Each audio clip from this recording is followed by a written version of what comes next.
Não é o último episódio da segunda temporada, mas a cara é de episódio final de encerramento de temporada, porque tudo se resolveu nesse episódio número 47 de Hanyo no Yashahime. E a gente vai conversar hoje sobre a conclusão, basicamente vamos conversar sobre o que aconteceu nesse episódio e também num modo geral da segunda temporada, motivações dos personagens e o desfecho, afinal, o abraço aconteceu, não aconteceu, a gente esperava mais. Calma que tem muita coisa. Afinal, o Samu Kirin foi um bom vilão final? Não foi? Essa ideia da borboleta? O que a gente pode tirar deste episódio e desta temporada? É o que a gente vai conversar hoje, além de outras coisinhas mais. Olá, meus queridos, eu sou o Avalon das páginas Avalon Geek. E bom, estamos aí num clima de despedida. Quase, pelo menos, semana que vem teremos o último episódio da segunda temporada, sem confirmações de que vai haver uma terceira temporada ou não. Então, vamos conversar sobre o episódio de hoje, lembrando que vocês me ajudam muito deixando o seu like e também o seu comentário. Já comenta aí, antes de você ouvir a minha opinião, antes de mais nada, comenta aí se você gostou do episódio ou não, e se pra você essa temporada foi boa ou não. Eu sei que ainda vai ter mais um episódio, mas vamos já dar as opiniões aqui, que a depender do próximo episódio, na próxima análise a gente comenta novamente. Mas já conta aí a sua opinião, já deixa o seu like, lembrando da nossa meta de 700 likes. Poxa, sempre tem aí mais de 2.000 visualizações, não é possível que a gente não consiga 700 likes, hein? Lembrando que vocês também podem ajudar ainda mais o canal sendo membros. Membros de vários níveis, inclusive tem membros que podem sugerir vídeos. Vocês vão poder dar um tema que vocês querem ver no canal e eu vou fazer o vídeo de acordo com o tema de vocês. Então dá uma conferida aí na descrição quais são os benefícios dos membros. Tenho certeza que alguma coisa vai te agradar, inclusive os vídeos de mangá de Yashahime que estão exclusivos para membros. Bom, vamos começar falando um pouquinho sobre Uriko e a Towa e o que foi aquela morte. A princípio eu tenho que comentar com vocês que eu até gostei da estratégia do Rico em fingir atacar à toa, porque por um momento, quando ele fala sobre ele matar as pessoas que ele ama, me veio toda uma lembrança da primeira temporada e eu fiquei, meu Deus, ele tá falando sério? É isso mesmo? E, lógico, foi uma mentira, foi uma artimanha para poder pegar o Samu Kirin despreparado, desprevenido, mas por um momento eu confesso que isso me deixou com uma dúvida na cabeça. Eu gostei disso, embora eu não tenha gostado de como Rico foi facilmente derrotado pelo Osamu Kirin. A gente sabe o quão o Rico é forte e por mais que não houvesse tempo para uma batalha, o Rico já estivesse ferido, a maneira como ele avança contra o Osamu Kirin e depois a gente vê a cena dele brincando de Cristo Redentor, assim, com o peito aberto e os braços esticados, pronto para receber o golpe, me pareceu meio estranha. Porque, ao mesmo tempo que eu entendi a proposta, ele servir de escudo para Towa avançar contra o Osamu Kirin, ele poderia ter feito isso com a sua própria espada e não necessariamente usando o seu corpo. Então, é aquela coisa que a Natália, inclusive, comentou no vídeo da análise passada e eu venho usando isso o tempo inteiro agora. Ideia boa, execução nem tanto. A morte do Rico, mais ou menos nesse sentido, eu também acho que a ideia é boa, mas a execução não foi tão boa. E não me entendam como se eu quisesse que o Rico morresse, mas eu gosto de finais dramáticos, finais onde nem tudo é feliz. Então, por exemplo, a gente vai conversar mais pra frente sobre Kirinmaru e Irion, e eu gosto do fato deles terem os dois partido, porque por mais que eu goste dos personagens, eu gosto quando a gente tem uma carga dramática. Eu entendo que em algumas situações, ao mesmo tempo que sirva como uma carga dramática para os personagens que permanecem vivos, o que é triste, mas é necessário porque vida é assim, então eu acho que dá um peso melhor para a trama. Rico perdeu tudo que ele tinha. Ele perdeu Kirinmaru, ele perdeu Arion, ele perdeu a Zero. Então talvez para ele continuar ali ao lado da Towa, e talvez isso aconteça no próximo episódio, vamos conversar disso também, mas talvez fosse um pouco estranho, então eu vou compreender se a decisão da Sunrise for realmente dar um fim ao Rico e deixar ele junto com a Towa, mas naquele quesito de energia, um quesito mais espiritual, já que a gente viu que quando ela retorna, graças a Rion, ela retorna com o chifre que é o Rico no bolso. Então pode ser uma maneira de dizer que ele sempre vai estar ao lado dela, mesmo que ele já não esteja mais vivo, o que eu acharia muito bonitinho. Mas também existe a possibilidade dele voltar à vida, já que a sinopse do próximo episódio menciona alguém misterioso que vai ser encontrado lá na cabana de Jubei. Então pode perfeitamente ser o Rico, já que a gente viu que ele e o Jubei tinham uma certa relação na primeira temporada. Eu não me surpreenderia se de alguma forma ele voltasse à vida. Mas a morte dele em si, eu achei que a execução deixou um pouco a desejar, porque foi anticlimática. Eu contei, à toa levou 12 segundos da morte dele até ela se colocar em pé e dirigir-se em direção a Rion. Tudo bem que era uma situação de urgência e isso tem sido a maior desculpa dessa temporada. Sempre é urgência demais para você ter qualquer momento de emoção, então sempre está tudo muito apressado. Mas por mais que eu entenda o contexto, eu acho que ainda assim a execução deixou a desejar. Foram lágrimas talvez muito rápidas, foi tudo muito rápido, num ponto que não deu tempo de eu me emocionar com a morte do Rico. O que é triste, porque é um personagem que eu não gostava tanto no começo da primeira temporada, mas eu aprendi a gostar muito dele. E se fosse para ele morrer, eu esperava uma morte um pouquinho melhor.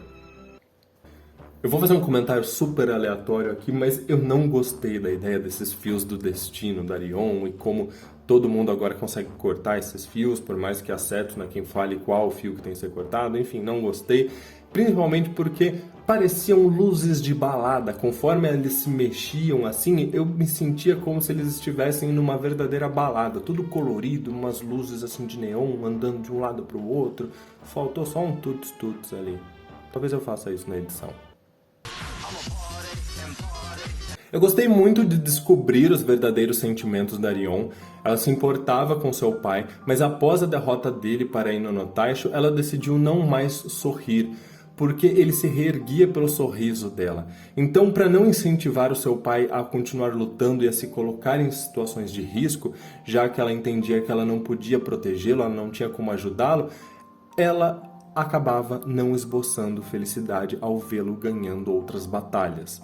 Ela se sentia fraca por não poder ajudar o pai, não poder fazer nada e temia perder ele, enquanto que ele só queria fazê-la sorrir novamente, provando que ele era forte o suficiente, como acontecia nas batalhas anteriores. Mas eu gostei muito de como isso foi trabalhado nesse episódio. Isso explica muito sobre os dois personagens e até me faz relevar alguns comportamentos do Kirin-Maru nessa segunda temporada, porque por mais que eu tenha entendido que houve uma mudança um pouco abrupta no discurso dele, agora a gente está entendendo que tudo o que ele fez foi sempre pela filha. Então essa ideia de querer ser mais forte, querer provar-se ser o mais forte, era só para tentar fazer a filha dele voltar a sorrir.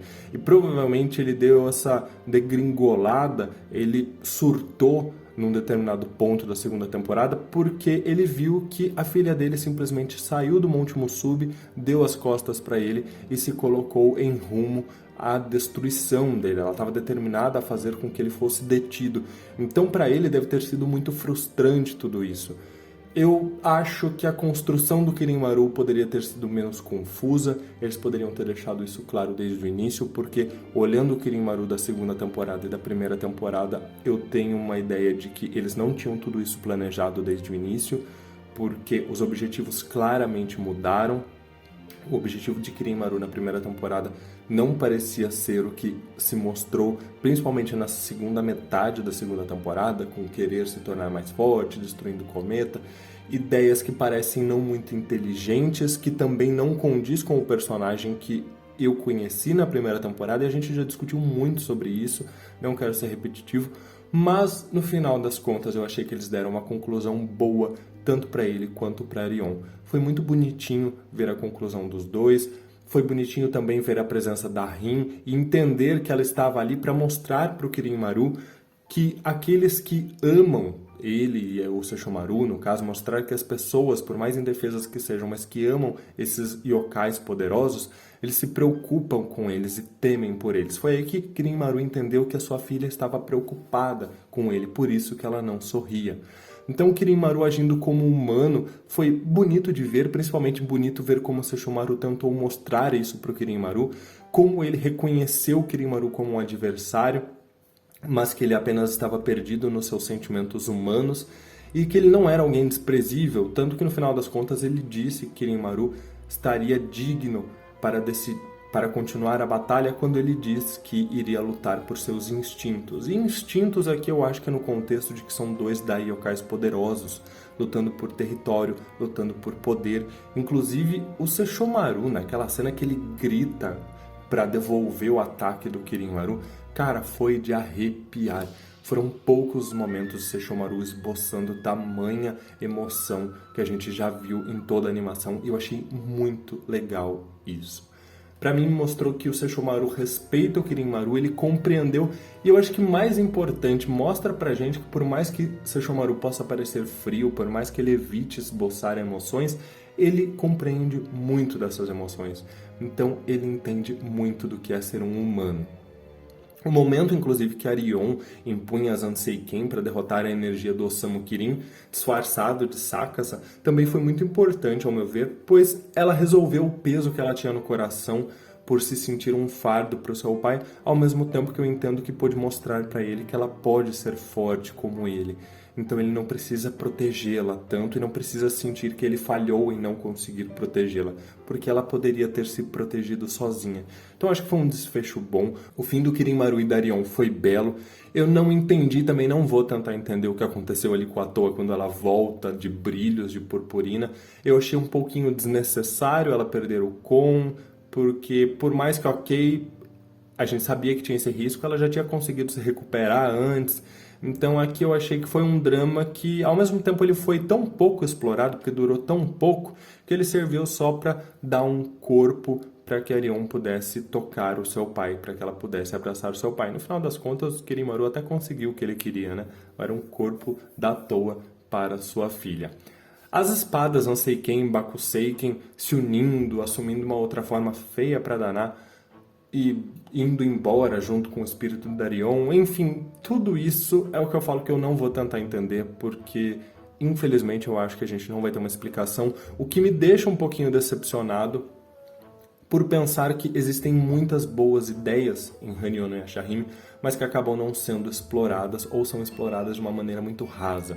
E aí é onde eu vou falar para vocês que, olhando o contexto de toda a temporada, antes da gente falar da reunião final das famílias, olhando o contexto de toda a temporada, principalmente com a lembrança, eu me lembro claramente da sensação de quando eu estava assistindo o episódio 24 da primeira temporada. Foi um episódio maravilhoso.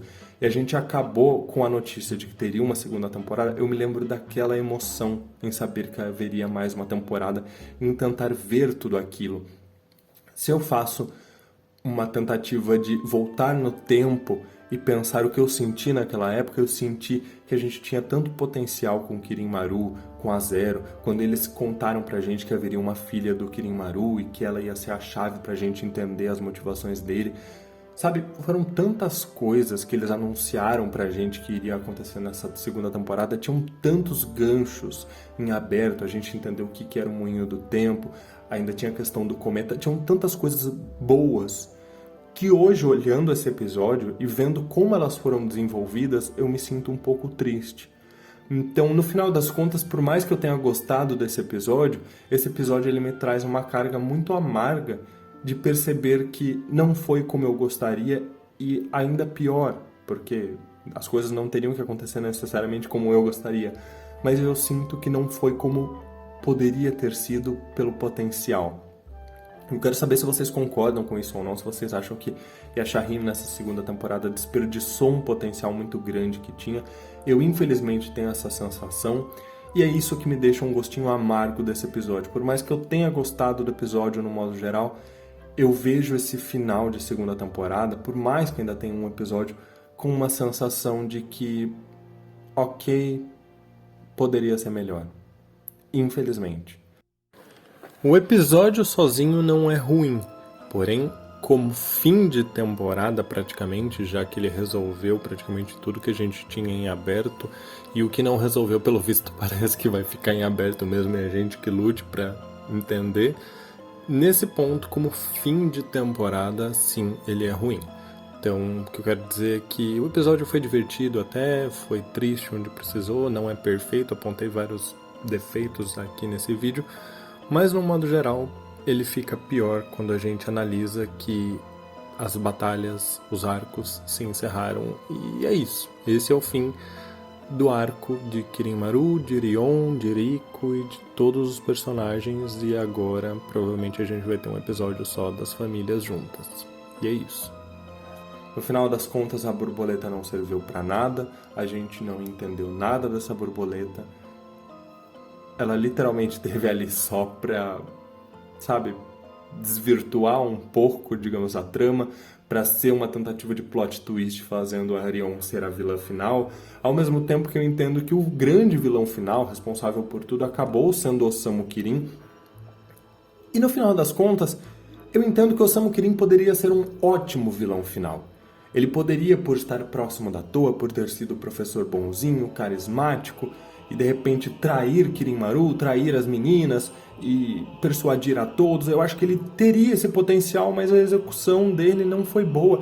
Em nenhum momento eu senti que ele era uma verdadeira ameaça. Eu nunca achei que ele poderia matar alguém, tanto que ver que ele foi quem matou o Rico é um pouco frustrante também, porque, é sério, ele nem parecia tão forte, ele era só um braço, sabe? Então, a maneira como foi trabalhado me deixa um pouquinho a desejar num modo geral. Falando do final, né? O final desse episódio, a cena do abraço, polêmicas. Gente, sejamos honestos. A gente sabia que Sesshomaru não ia abraçar as meninas. A gente sabia muito. A gente tinha uma esperança, mas a gente sabia, no final das contas. Então, a cena do abraço das gêmeas com Arin não me incomoda nem um pouco, pelo Sesshomaru estar distante. Muito pelo contrário, eu achei que eles fizeram muito em dar aquele sorrisinho, eu achei muito bonito. Inclusive ele explicando por que ele teve misericórdia do Kirin-Maru, que no final das contas também era pensando nas filhas. Isso eu achei que significa muito. É a maneira Sesshomaru de ser. Então quem esperava um abraço, um beijo... Sinto muito, gente, mas faz muito tempo que eu já tinha caído na real de que isso não ia acontecer, sabe?